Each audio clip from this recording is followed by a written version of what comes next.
Because usually if you lead the league in picks as a rookie, you should at least win Defensive Rookie of the Year. At least, you know what I'm saying? So how's Mike been? And is he a coach that, you think the squad can get behind? We know how good we are and how good we can be, but we just got to keep growing that. Got to keep practicing. Got to keep grinding, getting that chemistry,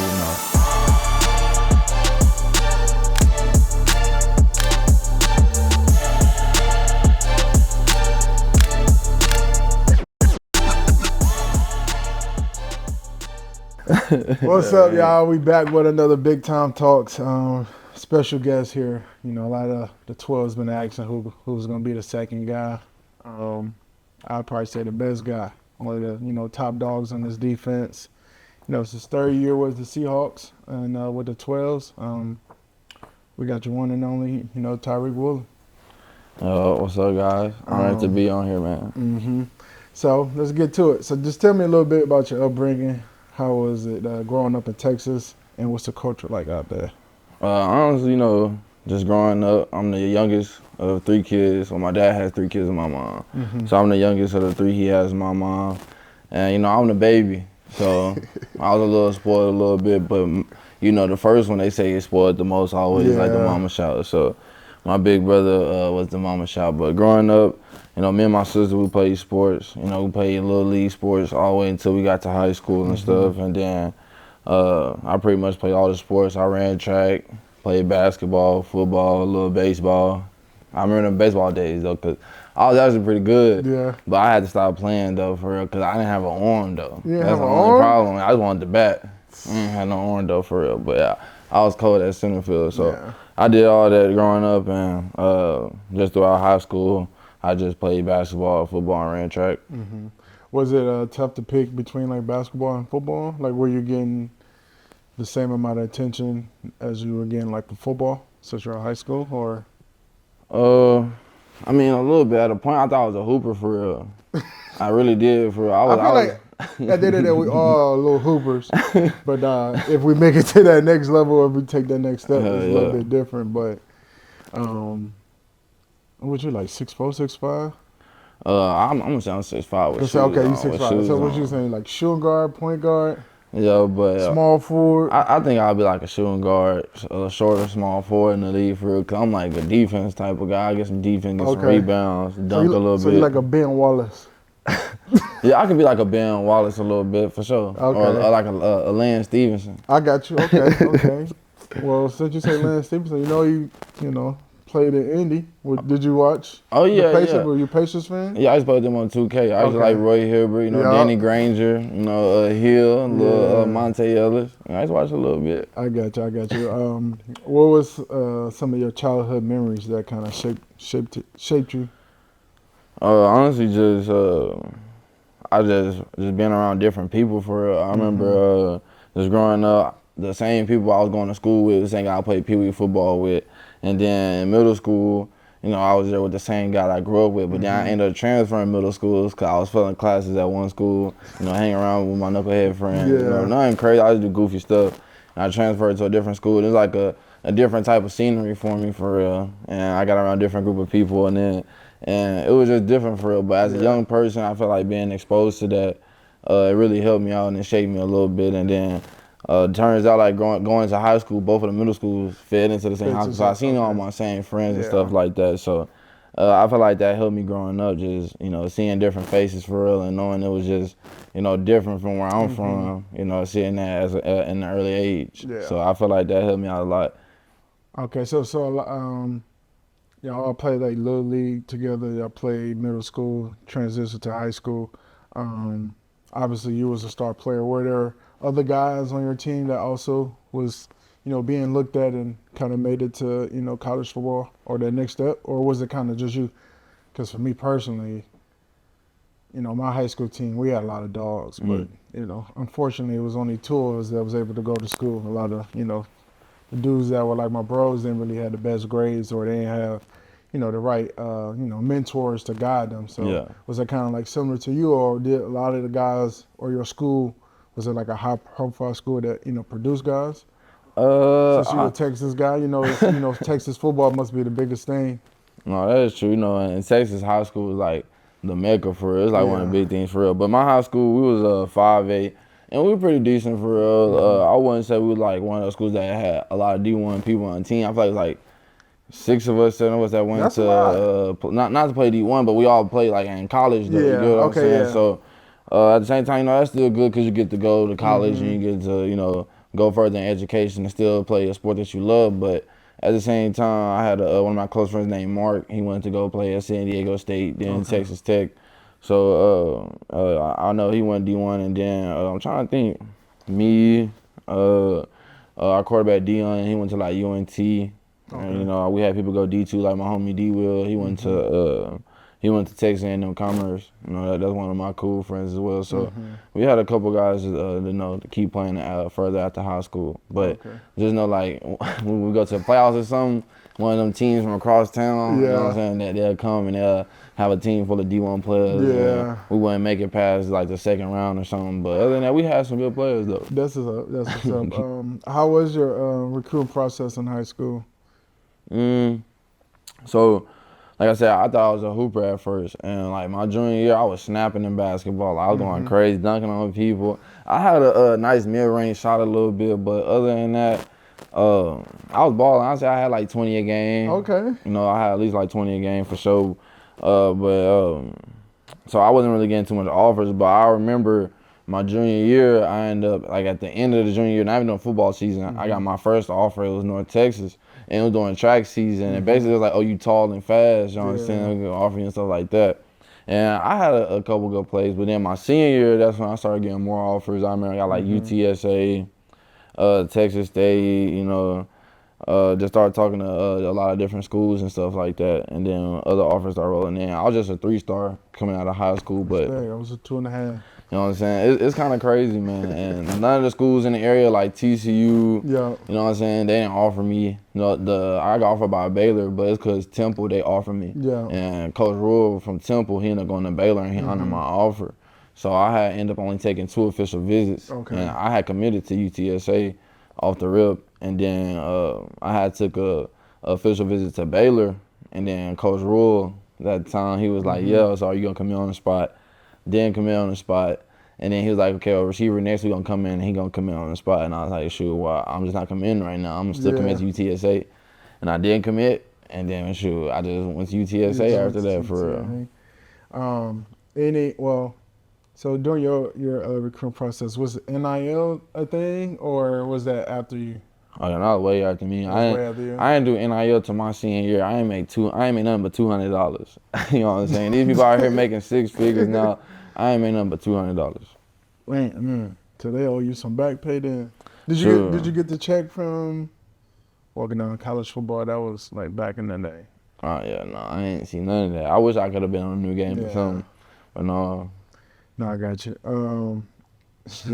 Any crazy recruiting stories, or when you took an official visit or anything? Where did you go? You said it was only a few schools. Just UTSA and Baylor. I mean, I can say that like it was just a moment, not necessarily crazy, but I remember that on my UTSA visit, it was like the last day we were leaving, and like they had a thing where all the recruits and our families would go eat breakfast with the head coach and stuff, and then like he'll pull us to the side separately. And I remember he was talking to my mom, and he was like, yeah, this scholarship, you don't have to worry about anything. This scholarship worth $280,000. Like, this 6-figure scholarship, you know, he's going to not worry about nothing and stuff like that. And then, like, my mom hearing that, it was, like, pretty cool because she started crying. And, like, she ain't never really heard nothing like that before, especially because my big brother and my sister, they went on college, but they had to take out loans, you know what I'm saying? And, you know, they still got paid off to this day. So just for me to, you know, be able to go to school for free and stuff like that, it's amazing. But for my mom to hear, and then for her to like have tears of joy, and her to be proud of me, you know, it meant something to most to me because, you know what I'm saying, like I felt like something that major meant so much to me, but also my mom. For sure. So, you know, obviously growing up, you had both parents in your life. Or was it mostly mom? Mostly my mom, but my dad was here and there, you know what I'm saying? But he was a cool dude, and I still talk to him to this day. No, I got you. So respect, you know, respect to your mom. She raised, you know, a hell of a, you know, a son and, you know, a man. I appreciate it. To, you know, for her to, you know, be with you and for you to get as far as you did, bro. Like, she's a special woman, man. No, facts for sure. No doubt. Obviously, you played corner. Was there any other positions you played in high school? Sure, nah. So I played wide receiver. I played offense my whole life.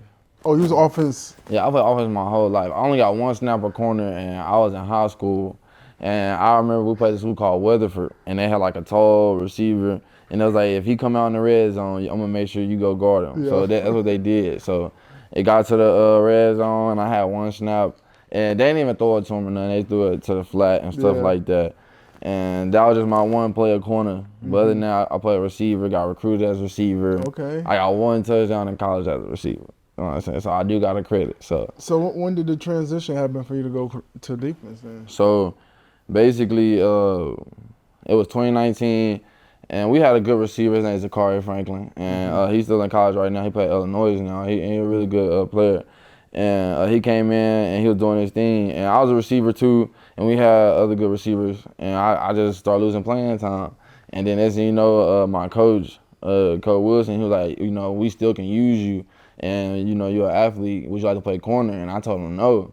But then he was like, nah, it'll help the team, this and this and that. And I said, well, I think about it. Yeah. So the next day we had practice, and I go to receiver drills, and he was like, hey, Woolen, come down here. And I go to cornerback drills. He'll make me go to some corner drills. And then I try to go to receiver drills, and he'll force me to go back to corner drills. So I was doing that, and I did that for like 3 weeks. And then the last game of the season, they threw me in that corner, and I only knew 2 coverages, cover 1 and cover 3. Yeah. I just knew cover 1. I followed my dude everywhere, and then cover 3. I'm bailing, and it's plays out there where I bail, and I just be bailing for real. I really didn't know. Yeah. So I just played that one game, and then COVID had happened, and I remember I just stayed in San Antonio because, like in college, when COVID happened, they told everybody to go home. So me and my homie Day, that's one of my best friends too, like my brother, we stayed there, and we started training with my homie Tyler Pierce. I had just met him off Instagram. I was wanting a trainer. And he had played indoor football, like arena football. And he was like, he can be a trainer. So I ended up start training with him. And at the time, he was like a UPS driver. And me and him, whenever he got off work, me and Dad go train. And we'll be training at the baseball field at the college. And then whenever they said we can come back for football for COVID, then I just told them, yeah, I'm going to stay playing corner. And we had got new coaches, and then from there, so it was just history. When did you know you was nice as a corner? Sure.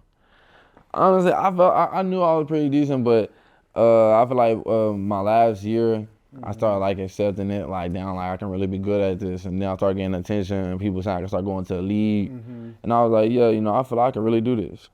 So what was your favorite memory from college? My first interception. So I had broke my forearm, and I had like a club on that go all to my elbow, and I had got an interception with it. And then 2, just winning a conference championship. It was the first time we had done it in school history. So being able to win a conference championship, that was pretty cool. Especially since my school, we had like a young program at the time. I think when I was there, it was like year like 11, 12 in program history. So that was something major for real. No, that is huge. So you was in college for all 4 years?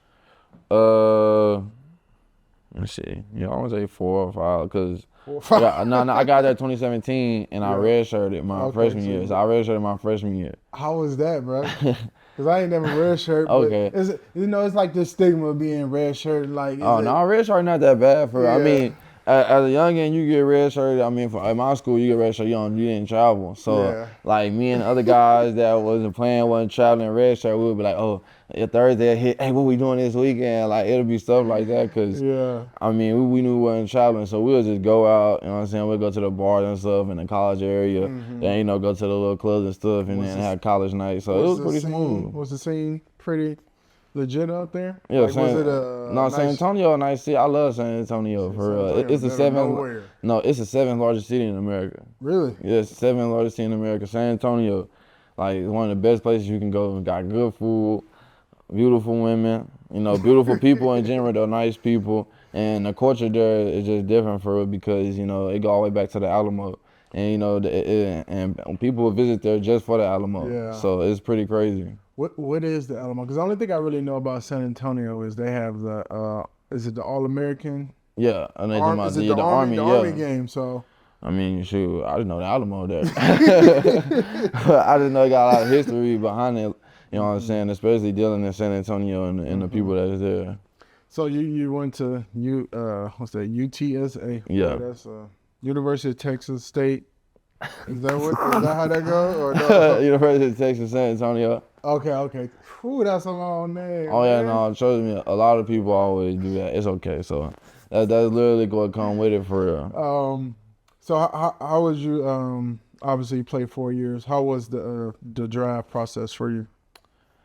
Honestly, it was kind of cool because Was it what you expected to be, or? it's like half and half for real. Cause I remember just going to the Senior Bowl and stuff. I always wanted to go there, but then I actually went there, and like the stuff they was feeding us was kind of boo boo a little bit. But it's not, like it was still a great experience. I'm always blessed, but the food, like they could have done better. Like it was a lot more candy than food. No, for sure.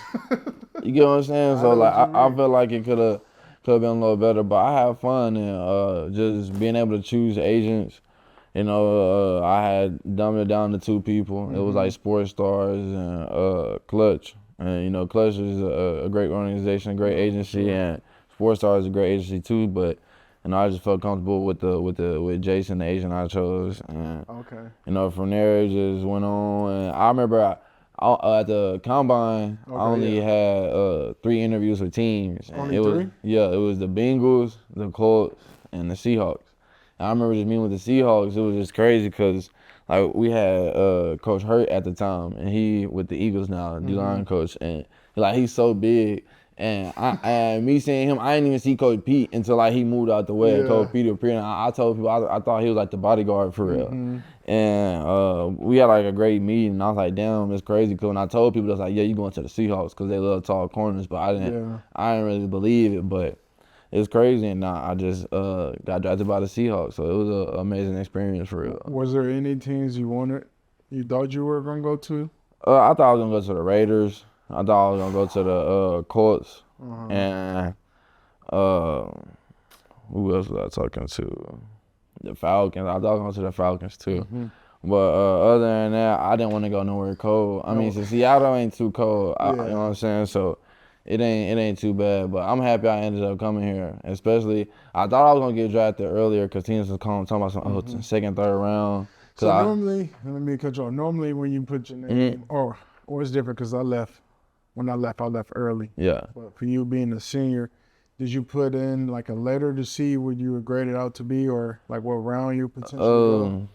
I think I did. Honestly, I don't know if I did. You just forget I'm going. Yeah, I didn't put no letter. I just remember my DB coach, Coach Graham. He used to play for the Eagles back in the day, and they had like Brian Dawkins. So I just remember like him knowing agents and stuff like that and stuff. He was hearing, and he was like, yeah, you can really get drafted third round, fourth round, stuff like that, maybe second. But the thing is, I had went to the combine. I ran 4.26, so I thought. You know what I'm saying? Was you like training hard for that, or you naturally gifted? Like, kind of naturally gifted. I ran track my whole life, and then in college I ran 4.3, and then I got the training in XPE up in Fort Lauderdale, Florida, and I had trained, and I was running 4.2s. It was no 4.3. I was running 4.2s consistently. I ran a 4.19 one time too as well, and I did it one time then. Went to the combine. I knew I was gonna run 4.2, so I had to see if I was gonna make history or something. And I did, cause I got the fastest 40 for a person that's over 6'4", your combine, 6'3". You was the fastest guy. No. At the combine, my homie I was training with, he went to Baylor. Kalen Barnes. He ran, 4.1. No, he ran 4.26. Okay. And he ran like a 4.26, 4.25. And my other homie, he ran 4.28. So we was all right there. We was really betting to see who can run the fastest 40 for real. You know what I'm saying? Me, him, and me, Kalen, and my homie Taekwon. Okay. Yeah. Draft day. Where was you at? I was in San Antonio, so I got an Airbnb for my family. Okay. And I was thinking I was gonna get drafted second, third round. You know what I was hearing, fourth round. And days going by. And did you do the party the first day? Or I did two. You did two? No. I want to say I did 2 days. Okay. I want to say 2 or 3. You waited 2 days, or you did 2? No, so the first day I think I just chilled. Just chill, okay. You know what I'm saying? I was still with my family a little bit. The second day I did some stuff too. and I didn't hear my name called, but it was just kind of How was crazy. that feeling, bro? Cause I was kind of embarrassed, but also at the same time, like somebody had called me or somebody had text me and it be like some homies or it be like Yeah. a random You ain't number. even trying to Like, answer the you know what I'm saying? I phone. ain't trying to pick it up, especially Yeah. all my family here. And then once Yeah. I pick up the phone, they Everybody like, like, like, yeah, like, oh, we about to Vincent, really. who is it? Like, bro, relax, I like, man. no, it is scam likely or Yeah. something. You Scam know what I'm saying? like, Like, you know, so it was just crazy, but I was just a little embarrassed, and I just remember seeing guys go before me. I seen like a punter go before me and kick. I'm like, damn, I could punt and go third round. Like, come on, help me out or something for real. But you know, it was just a blessing for us. So I mean, fifth round, that's where I went, and I mean, other than that, I was just happy. You know, that means I got a chance and an opportunity for real. No, I ain't gonna lie. I probably had about 60 people at my house the first day, because I was projected to go like first round, like top 15, top 20, and it didn't happen. I determined. I just went back. I had an apartment in Detroit because I was training out there. I went back to the apartment and I won't say I was just crying, but I was definitely salty. Yeah. But to come back day 2, to hear my name. They actually called me before the pick came, so like I think I did my best to try to like keep it on the scopes, but like everybody was looking at me like, is this call? Is it call? I couldn't hold it in. Once they told me they was drafting me, I got drafted to the Giants. Like, hard. 2 minutes later, they said it on TV. But we staying at this little house, probably about 1,500 square feet, a rent-style home. I got like 40 people in the living room jumping. I'm thinking the floor about to cave in. But definitely a memory I will always remember. But, Heck yeah. When you got that call, bro, like, did you cry? Like, what? Like, was you? It really didn't sink in until I seen my mama crying. Like, I had stood up, like, I seen my name on the TV and stuff like that. And I was hoping they actually did show on TV, because usually when it's like fifth, sixth round, you know what I'm saying, they don't really care about the who show up on the screen. They'll call your name on the draft pick, and it'll be Taco Bell commercial. It'll be Wendy's commercial doing your name. So I was just happy I was one of the people where they call my name. They like to show like my highlights, and they actually got to talk about me a little bit. So it was cool. And I just remember seeing my mom though. She started crying, and then I was like, damn. So I started crying, and that's what it was. And I was just hugging all my family. And the third day, actually, but I only had the Airbnb for 2 days, so we had to get out the Airbnb. So for the third day, I had used the meeting room at the college at UTSA, and we had all just went into the meeting room, and then we got like a big projector and stuff like that, and we just watched the draft from there. Ordered like some pizza and wings and stuff, and then that was it. So it was cool. What was the first thing you did after you got drafted?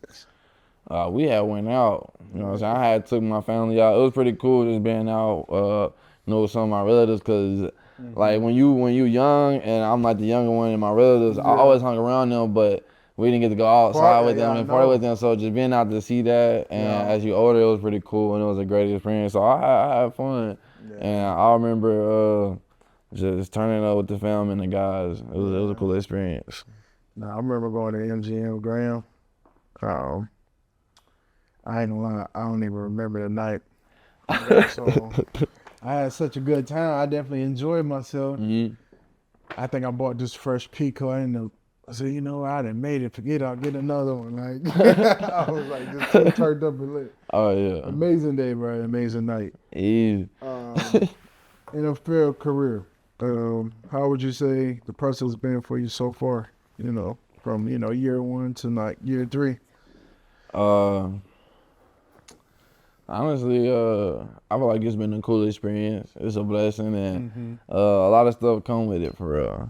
And me, my first year being a rookie and have early success is it's a good and bad thing, because one, you're a rookie, and sometimes as a rookie you get off with certain stuff, especially because they're like, oh, he's just a rookie. You late to me, no, he's just a rookie, or you do this, oh, he'll get it right, rookie mess over play, rookie. But like having success, like making plays, leading league interceptions and stuff like that, like it kind of get overshadowed, because since you're making plays, that like, okay, the good outweighing the bad, but that bad still gonna be there. No, for sure. And I really just lost track of that a little bit, but at the same time, I made sure I still was a great teammate. I still was a respectful person, and took care of my responsibilities.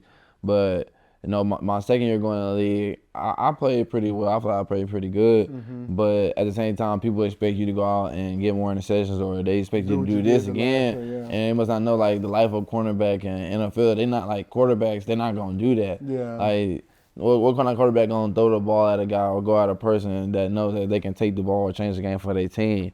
Right. And, yeah, I could have done stuff better my second year, but at the same time, I kind of got lost in the track of the hatred side of it, because I always seen the good side. I always, you know what I'm saying, seen like the positive stuff. And I had to learn that once you start climbing to the top, a lot of stuff, people just gonna talk. And you gotta understand that the good and the bad just gonna come with it. And I feel like that helped me coming into year 3, because like now I really don't care what people say, like, you know what I'm saying? Because they going to speak good or bad no matter what you do. You know what I'm saying? You can go out there and catch a pick, and somebody be like, oh, that's a nice interception. And then somebody's going to be like, oh, he could have caught it like this, though. Or he could have did this way. You know, somebody going to always have something to say. So, I mean, I learned not to care about what people say and just, you know, be yourself. And, you know, I feel like the more, you know, I feel like the more, like, chill I am, like, the more I'm a, like, how can I say this? Like, more inside the house and like more around myself, you get to learn like your own like abilities and learn what you can do. And I feel like it's been helping me so far into my 3rd season. Yeah. So your first year, did you win Defensive Player of the Year? So did you let the league in? Yeah, no, I mean, it's crazy. I mean, I didn't. Yeah, no, I didn't win Defensive Player of the Year or Defensive Rookie of the Year. Like, because usually if you lead the league in picks as a rookie, you should at least win Defensive Rookie of the Year. At least, you know what I'm saying? And it was just crazy. I didn't win it. But at the same time, you know, I went 5th round. And you know how that go. Yeah. But you a Pro Bowler your second year? No, my first year. Your first year? Had you been Pro Bowl the second year? No? No, my second year, I didn't go to the Pro Bowl. My first year, I got voted into NFL Top 100. And then my second year, I got voted into NFL Top 100. But I just didn't go to a Pro Bowl my second year. So, you know, this year, you know, I'm trying to get one again. Maybe all pro or something. So we'll see. So for like the young guys that are corners, like kind of, like what's your process as far as like, you know, getting ready? Are you more like drill heavy, or you were like watching film, or are you just, you know, a flat out baller? You know what I mean? Like what steps have you taken to like continue to like, you know, be successful out there? Like, I'm really a mixture of all 3 for real, because when I like to watch film, but I ain't gonna watch like a lot of film to the point where it like get in my head and I'm like thinking about too much, or I'm like, okay, I see this and I know I'm gonna attack it this way and then I forget to do this. So like, you know, I try to keep it pretty balanced, and I understand like I have the abilities, you know, God-given abilities too, and that plays the part as well. So just a little of that, and the drills and stuff, that's what get me comfortable, you know, for the games and just have practice and stuff. So I feel like all 3, you know, is a makeup of me. I got you. So I know you was here with the old staff. How is this coaching staff different compared to the new one? How was Pete when you first got there? Shoot, I mean, Pete was the same guy. I mean, he was always a cool, goofy guy. He ran the organization just like he always did. You know, he was serious, but at the same time, you know, we always had a lot of fun. And you know, he's a Hall of Fame coach, and he coached, you know, Hall of Famers and future Hall of Famers. You know, he a legend. So it was an amazing experience for real, because, you know, I got to be a part of that culture and got to play in his defense, and you know, he was a great coach. But at the same time, you know, we wasn't, you know, how can I say, we got to the playoffs, yes, but we know it was still much more we can do at the same time. And you know, in a business like this, you know, you got to understand sometimes you got to make change. And then now we got a new coaching staff, and, you know, going on from there, we growing. So how's Mike been? And is he a coach that, you know, you think the squad can get behind? Oh, yeah. No, I feel like he's a great coach. I feel like with him, it made me feel like I'm in college again. Because, like, I remember him coming in, and then like the stuff he'll put in, like the team, and stuff like that. Like, my coach had that. My first head coach in college had that, and we used to have it on our shirts and stuff. And just him bringing in his culture, you know, it was pretty cool. And it wasn't like a hard transition for me to buy in, because like, I had one just came from college, and 2 in college I had 2 different head coaches and like 3-4 different position coaches. So I mean, it wasn't really hard for me to transition to having a new Yeah. coach. But at the same time, like Coach Mike, being in the NFL, a lot of guys get comfortable, and a lot of guys, since you're basically a young grown man now, and Coach Mike is one of the youngest coaches in the league. Yeah, bro. Like, it's kind of like a crazy thing, but at the same time, we all just got to buy in for real. And with him being here and the way he run the team, it makes you like remember like we're here to play football. And some people get sidetracked with everything else, but you gotta come in and really stack the days. Yeah. Like he say, stack and win. So I feel like he done a great job, and we just going through a whole process right now, and it's the first year for a lot of people, like first year head coaches, new OCs and stuff like this. So it all go hand in hand. We just growing right now. Yeah. What would you say the team's mental? Obviously, we got that win in Atlanta, but just the up and down. Would you say the team is, we all, I would say we all still tight, but what's your vibe of the team right now? I mean, I just feel like we just gotta keep coming closer. At the same time, we also got a lot of things we do gotta clean up, but that's just the process of football. Yeah. And that's just what comes with having a new chemistry, a new culture, and with new coaches and new players and new faces. Like nothing ain't gonna happen overnight. Yeah. And especially in the league where people are professionals and where teams have been with certain players for years and stuff like that. It's not an excuse, but at the same time, it does come into play and affecting the role in the team, because if your team chemistry is right, you can win those games. You can continue to build and stuff like that. And I'm not saying our chemistry all right, but we still working on it, and we just gotta continue to gel together.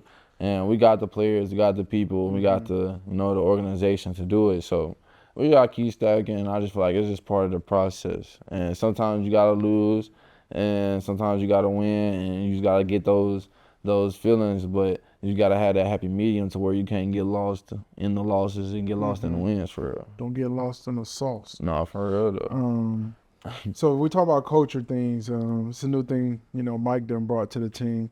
Can you talk about the belts that he be handing out for some guys? They're a little bit everywhere when he types of belts he give, but how you think that's been? Like I said, that's how I feel like I'm in college again for real, cause I feel like it make it fun. Yeah. Like I feel like it gives people an extra boost of confidence, like when they do win the belt, because that means you competed and you also played your ass off during the game. So I'm happy he done that, and I just hope that as years go over, he continue to do it for real, because it makes people want to play harder and compete harder. No, for sure. And that's not to say that guys ain't motivated. It's just a little something to make dudes want to go out there. The way that's how I look at it, make guys want to go out there and earn that belt. You know what I mean? You see one guy getting it, you could probably play just as good as him or just as productive as him, but to me, it's just really just chasing greatness. Just trying to get better every day. Heck yeah. I definitely mess with it. Who is someone on the team that's helped you the most? I mean, that's a good question. I mean, I feel like all in all, I feel like J Love played a part a little bit, because J Love, he tried to stay on me and stuff like that, and I appreciate it, because I know he care, and he a real stand-up dude for real. So learning from him and having him as a teammate is pretty cool. And K Scott played a part. K Scott a real cool dude, and he the only coach that stayed from the old coaching staff. Yeah. Him and Nico. So being able to still have him on the team is pretty cool. Me and him got the same birthday too, so it's crazy. Fly. Heck yeah. So it's crazy for real. And other than that, I'm really to myself sometimes outside of football, because like I said, like we grown ups now. So guys got families, they got wifey, kids. Like I be trying to, in college I could tell my homie hop on the game. Oh yeah, we finna go hop on the game. Here, hop on the game. I gotta go put a little junior to bed. I gotta go take wifey to this. I gotta go take wifey to yoga. Take the kids track meet. I'm like, dang, you know what I'm saying? So it's pretty crazy, but it's just an amazing thing to me, because as a young man and seeing different things like this, it's more to life for real than just football. And that at the same time, you know, you got more stuff to look forward into your life instead of just playing football. Yeah, no, you're right about that. I don't know. The guys that's in your room, you know, who is somebody that surprised you? Who is a guy that you see that the potential is, you know, through the roof? And, you know, how do y'all, you know, compete and grind together? I mean, I thought we got a lot of, you know, great players for real, and we always compete every day. And, you know, Josh Jobe was one of the guys. I knew Josh Jobe was pretty good, but, you know, he like, I wouldn't say he surprised me, but at the same time, he has been making plays. Yeah. And, you know, he's a great dude. You know, he really don't say much unless. Got the like, first pick. Yeah, facts. Like, and, you know what I'm saying? Almost took it to the house. Facts, though. It was Josh Allen's first pick of the season, too, so I thought that was pretty cool. And, you know, I'm happy for him, for real. You know, me and him got drafted in the same class. Oh, really? Yeah, Okay. so, because he was in Philly. And so it was just pretty cool to, you know, see him again. And, you know, What pretty about cool Spoon to. over there? Oh, Spoon, no, he don't surprise me. Trey? He just a baller. Yeah. And then Trey a baller. You know, really in our room we have things, we say ain't no drop off for real. And really, we really just all try to compete because we know whoever out there, you know, they got the ball just as if the first person was out there. So we just compete for real, and we all have like a great chemistry, and we growing together in the room too. No, for sure. Like lose 2 games, then win 1, and then come back the next week and lose 1. Just got to be consistent with our play. Yeah. Do you kind of feel the same as far as how the season been going? Yeah, for sure, because like we know we capable of doing it. That's just, it's like playing golf. Like you want to hit the ball in the hole so bad, and you know you can do it, but you just got to get those reps, and you got to get the timing, and, you know, the practice for real. And it's just like with us, like we know how good we are and how good we can be, but we just got to keep growing at it, got to keep practicing, got to keep grinding, getting that chemistry, you know. And like we went 3-0 to start the season, and that just goes to show that we actually can do it. Yeah. So if we just continue, you know, to keep working at the little things and be consistent more at those, then we can keep stacking the wins. No, for sure, man. I think what Mike, he ain't gonna let nothing slip. He ain't gonna let nothing, you know, he gonna continue his process in the way he prepares throughout the week. Excuse me. And I think we do an amazing job the way we prepare and the way we work and grind. So, you know, we'll definitely get that fixed to handle quickly. But what was your welcome to the NFL moment? Oh, I remember my rookie year playing the Broncos. First game ever, I think it was Sunday Night Football or Monday Night Football. Played the Broncos, and I remember Russell Wilson first game back in Seattle. So I knew the game was gonna be crazy. And then I remember being on the field the first play of the game. Like, I done heard loud games, but my first ever start, it was just so loud. Like, the game past Sunday, like T-Dot to say a play, and I can hear it a little bit. But when I tell you, I remember going into the huddle, and Jordan Brooks, he got the call, and he was talking. It was like kind of like a mime. He was like, but he was really saying the play, but his mouth just was moving. It was just so loud. And the first snap, I busted the play. Like, I kind of know the play was. It was so loud, and they just ran the ball. But that was like, damn, okay. And then coach like, just keep playing. And then I remember later on in the game. Now, this was the welcome to the NFL moment. Running back 33, Williams. Yeah, I know you're talking about. He came around, they had like a sweep, and I had like beat the block up, and then it was me and him, and I tried to like stutter my feet and get low with him. And I tell you, he leaned, because you know he a bowling ball. He blinked that head down there, boom. Yeah, ran over? And no, I ain't get ran over. It's okay, People get ran over every day, bro. Look, I ain't get ran. Look, I made the play, I made the tackle, but like the collision and like so after like everybody like, yeah, Reek, and I'm on the ground like my shoulder. I say, I gotta get out. So they had took me out. But that was like my welcome to the NFL moment. What's the play that? Because you know the coaches love to show the old highlights where you I think it was a halfback pass or something. You came out and laid the boom. Was that the play, or what play was that? Was it against the Colts? Like you folded the guy? No, that was Cowboys. Was it Cowboys? Yeah, that was Cowboys. Did you understand what I'm saying? Was I there? Was I there? Yeah. Okay. That was Cowboys. That's what's up. That's what's up. You have a pick 6 against Detroit. No, facts though. No, that's probably one of my favorite plays for sure. Want to tell us a little bit how that kind of like went about? Shoot, honestly, that was my first career pick that's the six. first one? Yeah, my first career pick six. My first ever pick, I got it off the Atlanta Falcons from Marcus Mariota. But my second career interception, it was a pick six versus the Lions, and it was pretty cool because one was on the road, and when they were playing on the road, I play good so that way I could take some of their fans, bring it to the 12s. But also, that game was a high scoring game, and I feel like my pick six, contributed to it because when the game added up, it was a shootout and we won. That's what the game of football is about. That score got to add up for real, and a lot of the plays do matter. So that was one of the major plays of the game, and I'm glad I can help the team out in that way. I got you. Who were some players you molded your game out there? Like as a DB, Yeah, as a DB. I like to watch Jalen Ramsey, Richard Sherman. I just like the fact that those guys are like longer, like cornerbacks, taller. So I just watch those guys, and I remember when I was a wide receiver, they would match up versus some of my favorite wide receivers as well. So I knew exactly who to watch whenever I did switch positions, and I watched different guys. I used to watch Marshawn Lattimore too, just because he used to go against Julio, and Julio was one of my favorite receivers. So I used to watch a little bit of him as well. But Sherman, Jalen Ramsey was my favorite though. I got you. One of the 12s. That inch in the ball was nasty. Facts though. Top 5 receivers in the league right now. Top 5 wide receivers. I'm gonna have to go with no particular order though. No particular order. There you go. I had to say that. Top 5. Let me just show you before you go. We got DK Metcalf. Well, I'm gonna do it right here. Okay. Right now, so look, no particular order. I'm gonna go DK, Justin Jefferson,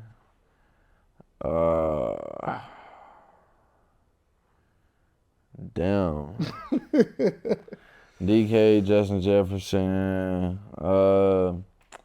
You said best receiver right now in the league, or just like top 5? DK, Justin Jefferson. All right. Not gonna make it too hard. I'm trying to think about DK. We know DK one of those goons. But I'm trying to think about like all the other teams right now. Especially just being able to be out there. I think Tariq Hill is up there as one of the top receivers. There's a lot of good receivers. You got CD. You know what I'm saying? CD in there for sure. Oh yeah, CD. Yeah, CD for sure in that top 5. CD, Jettas, DK. What about my dog from the Bengals? Damn, no, bro. Honestly, I don't even know. You don't even know. You don't even care about them like that. I really don't even care for real, honestly. I care about the corners, like, yeah. Cause I know I want to be top of my position. Top 5 corners, then. Give me your top 5 corners. Me. me. Nah,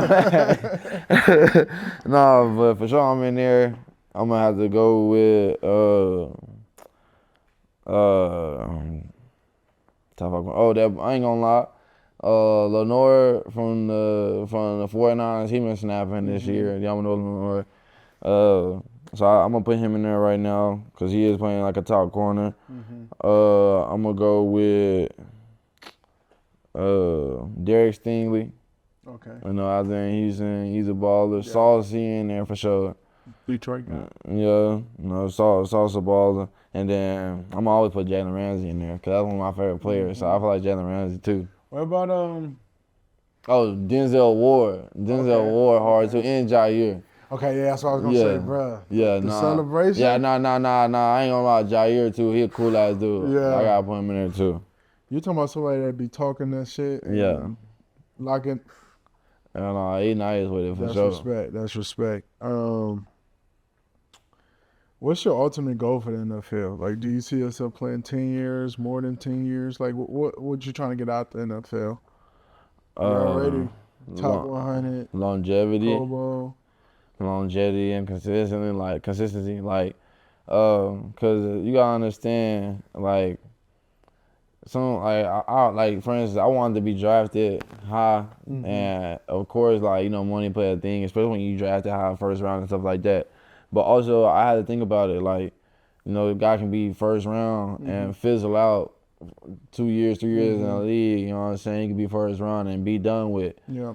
And like I had to think about like I want to be in there for the long game. Yeah. I want to be in there longer than anything, longer than a first round or whatever. Just because, like, I started to realize that in life, especially when I was being recruited. You know what I'm saying? You know, you 2-star, and it was hella 5 stars. Hella And 5 then stars. next thing you know, when they got to college, what happened? They fizzle out. Then the top guys in college, they go to the NFL, they first, second round pick, whatever round you go. And then boom, they fizzle out, and you the last man standing. So You know, that's the why I want to average be. career is only 2.5 years or 2 Yeah. years. So to It is. be in the NFL longer than 3 years plus, like that's huge, man. Yeah, no, it's blessed for real. So year 3, and then hopefully blessed to have many more.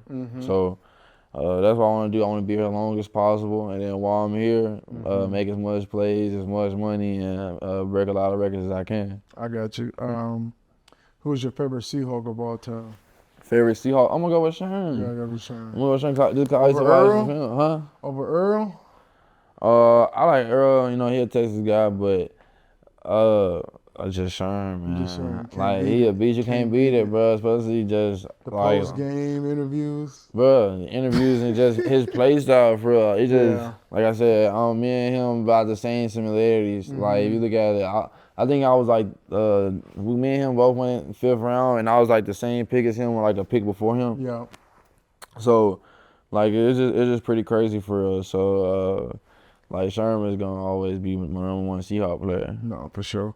Oh yeah, no, I still got his number now. I talked to him. I had seen him a couple of weeks ago at Legion. You know, we was chopping up and stuff. You know, talking about my ankle, and he just give me advice and stuff like that. But you know, he a cool dude. Always speaks and stuff like that. And you know, I got his number, and ever since I got here, you know, he keep in touch too. So, you know, he a great person, and I appreciate him. You know, reaching out and stuff like that.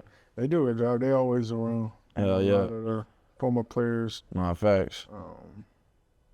It's like they never leave. But then again, the culture, they pretty much, established this culture here in Seattle. Facts though. Like, you wonder why it's so loud is because back, in the day, Hell yeah. they had this thing rocking, and it's up to us to keep that motherfucker rocking. Facts though. So we gotta keep stacking it, man, for real. As far as the team, who would you say the funniest guy on the team is? I'm gonna have to go up there. I feel like I'm one of the funniest. Okay. I'm one of the funniest. Jay Reed, one of the funniest. I have to say, damn, we got a funny team. Bro? Like, No, we got a funny team. Ain't one of the funny people. No, we do got a funny team. I was like, oh no, we do got a funny team though. Like we get a good laugh. We got some good laughs out there, man. Boye, one of the funny dudes. Sure. Goddamn, Spoon, pretty funny. Mm-hmm. Yeah, we got some funny people on our team. Okay, outside of football, what do you like to do, and how do you spend your time? Sure, I like to chill and play the game. You know what I'm saying? I like to hop on the stream a little bit. You know, add me on Twitch. You know, Tariq Woolen. So you on Twitch? You be on there? Yeah. All right. So add me on Twitch, Tariq Woolen. You know, I'll be on PlayStation. I barely play Call of Duty, but I play college football, Madden, 2K, Fall Guys, Undisputed. You know, a couple of those games like that. But mostly I'm on the game, and then if it's all season, I like to move around a little bit. What's your favorite destination? I've never took a trip while I've been in the league.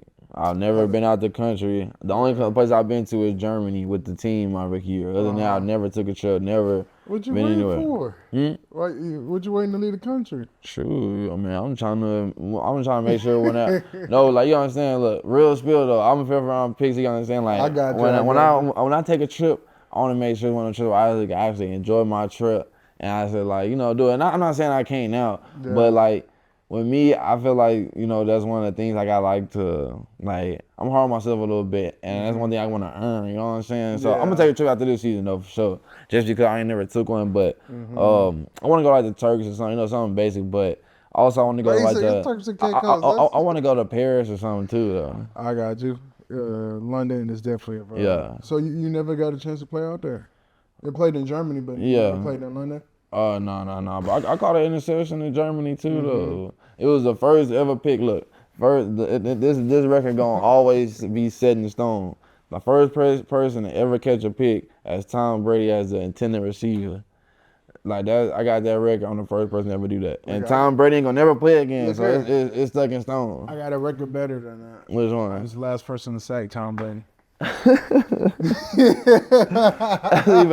even more So we crazy both, for that's real. legendary. That's wild for real though. For No real. cap though. That's lit. Another outside of football question. What's your favorite foods? And what's your main reason, your main passion that keeps you playing?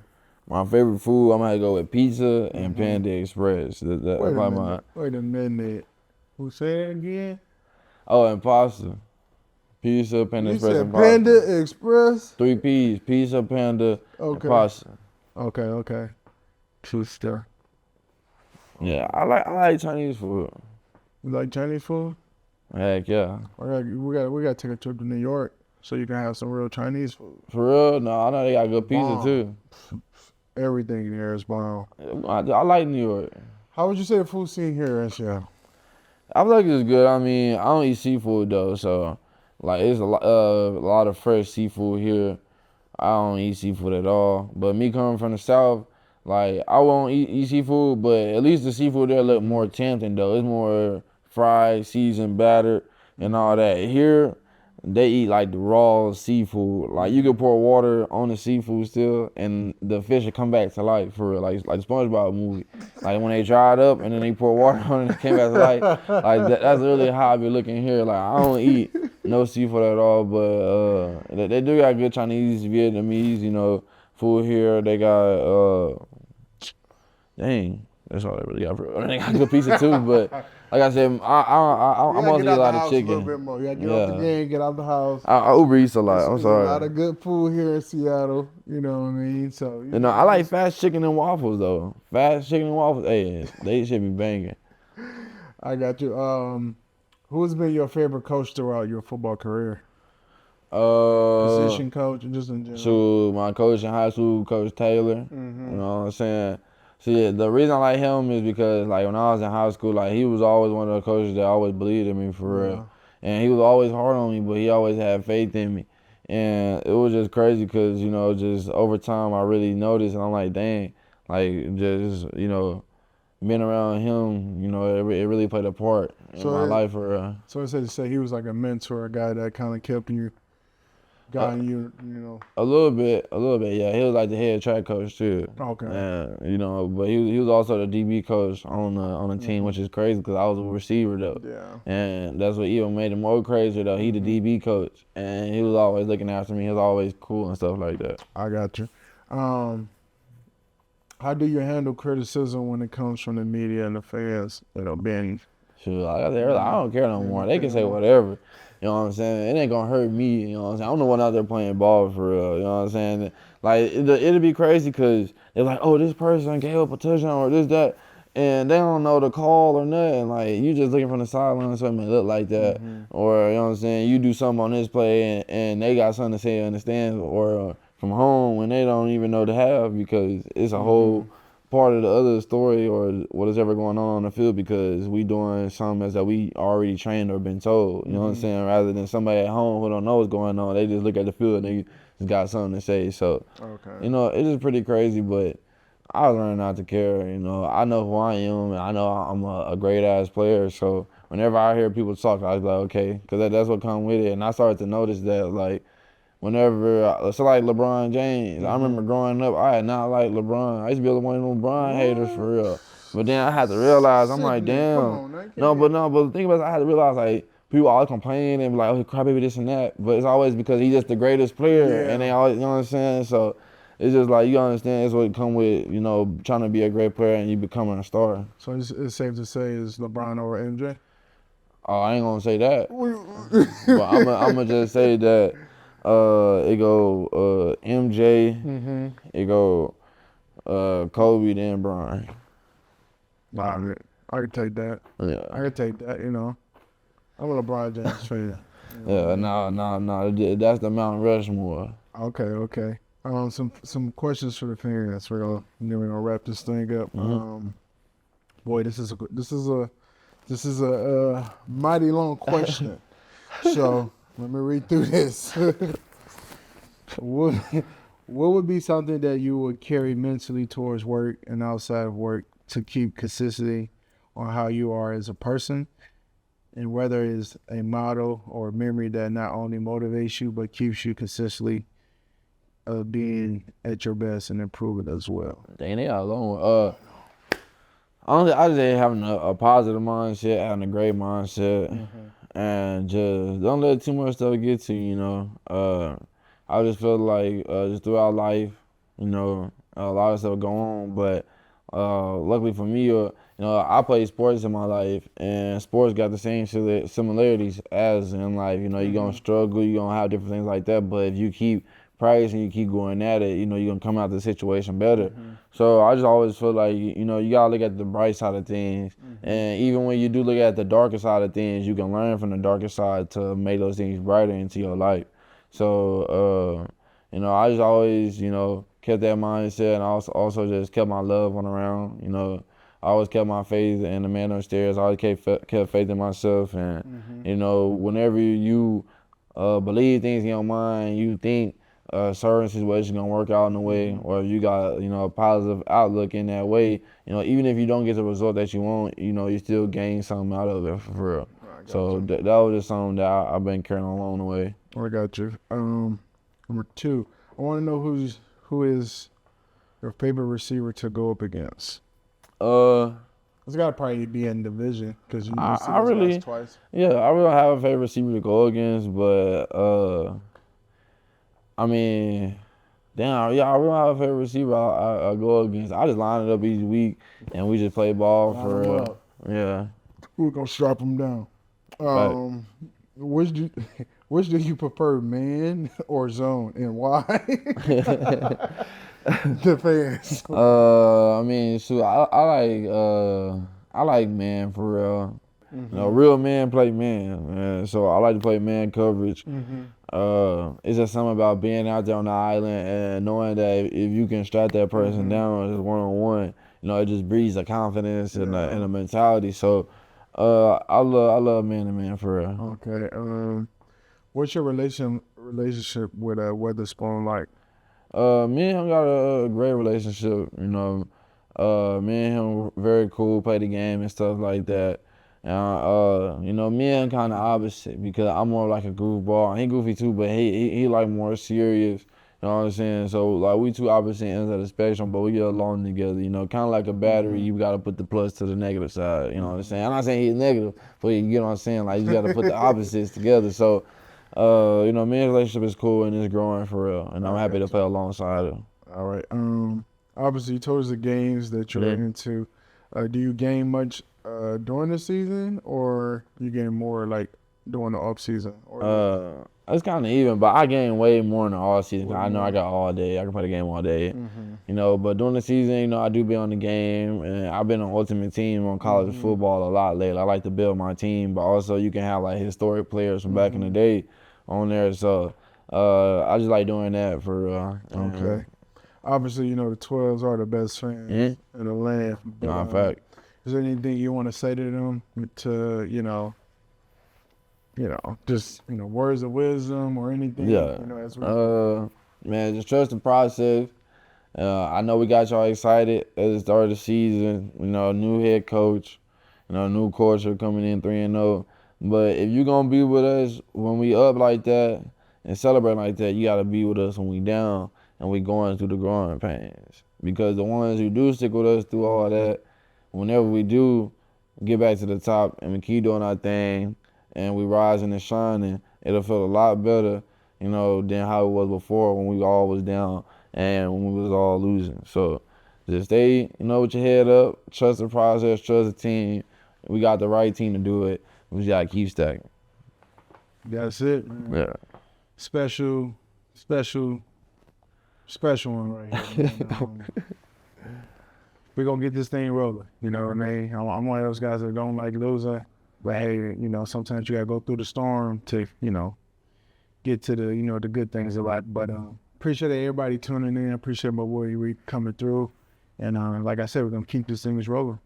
We out.